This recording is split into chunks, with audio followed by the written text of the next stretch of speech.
കുവൈത്തിലെ US embassy consular സേവനങ്ങൾ താൽക്കാലികമായി നിർത്തിവച്ചു. അടുത്ത അറിയിപ്പുണ്ടാകുന്നതുവരെ എല്ലാ കോൺസുലാർ അപ്പോയിന്റ്മെന്റുകളും റദ്ദാക്കിയിട്ടുണ്ട്. സലീം കോട്ടയിൽ ചേരുന്നു. സലീം, കുവൈത്തിൽ എന്താണ് സംഭവിക്കുന്നത്? സേഫ് ഇന്ന് ആശ്വാസത്തിന്റെ ദിവസമാണ്. കുവൈത്തിൽ രാവിലെ മുതൽ തന്നെ വലിയ ശാന്തതയാണ് അനുഭവപ്പെടുന്നത്.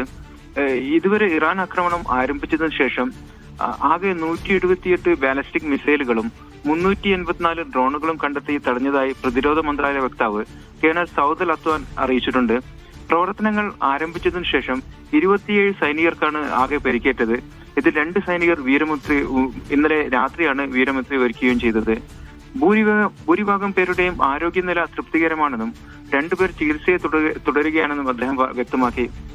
സായുധ സേന 24 മണിക്കൂറും പരമാവധി ജാഗ്രത തന്നെ തുടരുകയാണെന്നും ദേശീയ സുരക്ഷ ഉറപ്പാക്കുവാൻ എല്ലാ സംഭവ വികാസങ്ങളും സൂക്ഷ്മമായി നിരീക്ഷിക്കുന്നുണ്ടെന്നും അധികൃതർ അറിയിച്ചിട്ടുണ്ട്. അതിനിടെ മേഖലയിലെ സാഹചര്യങ്ങൾ കണക്കിലെടുത്ത് കുവൈത്ത് ഏത് വെല്ലുവിളിയും നേരിടാൻ പൂർണ്ണ സജ്ജമാണെന്ന് 1ാം ഉപപ്രധാനമന്ത്രിയും ആഭ്യന്തരമന്ത്രിയുമായ ഷെയ്ഖ് ഫഹദ് അൽ യൂസുഫ് നേരത്തെ അറിയിച്ചിരുന്നു. സലീമാണ് വിശദാംശങ്ങൾ നൽകിയത്.